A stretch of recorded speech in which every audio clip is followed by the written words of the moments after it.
Now, in our next film, we are looking at restorative justice, meeting a man who bravely came face to face with his twin brother's killer.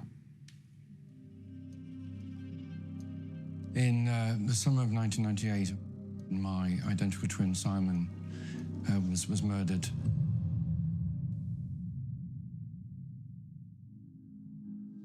We grew up in rural Cumbria, classic identical twins. Mum would always dress us the same. We were kind of like a single person for probably about the first 8-9 years of our life. He'd been out with 3 friends that night, and he decided, having lost contact with his friends, he decided to walk out of the club. He wasn't very familiar with the area, and he went the wrong way and saw these 2 young lads. They led him into a dark park, and at that point they proceeded to attack him. They would beat him up, they would knock him unconscious, they threw him into the fishing pond. And he was found the following morning by a man walking his dog, and he drowned.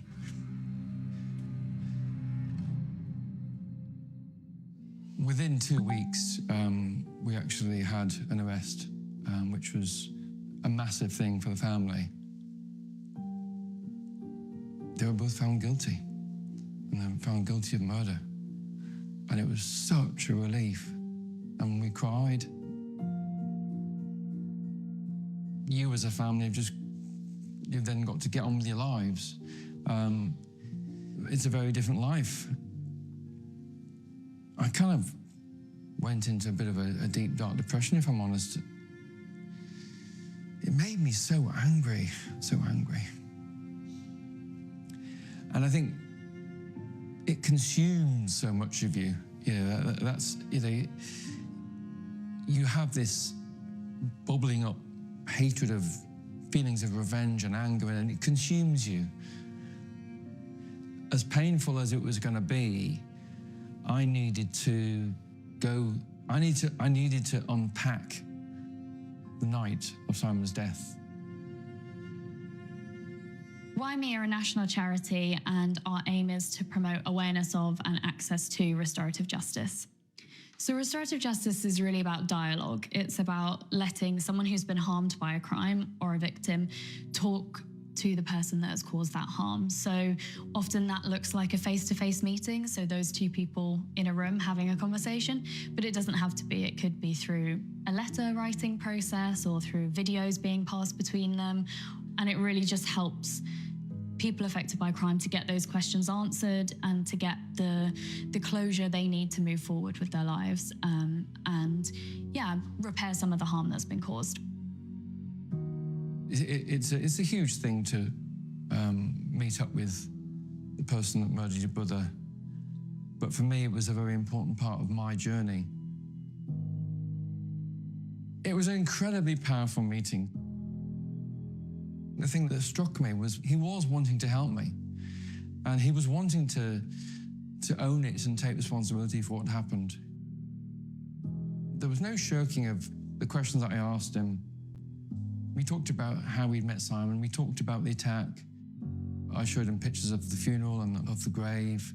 I showed him pictures of our 30th birthday, and I needed to bring that impact to him, and I needed him to understand what he'd done and how he destroyed and how it impacted our family and all of Simon's friends. Restorative justice does reduce reoffending.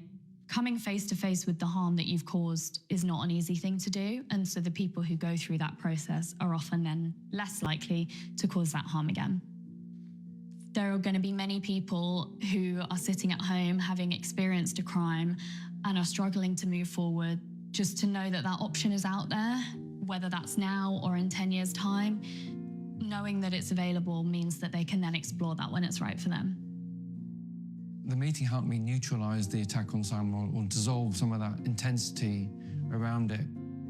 Don't get me wrong, I do have bad days. I can have days where I've thought about Simon and I'll cry, but you don't have that hatred or feelings of anger and revenge anymore.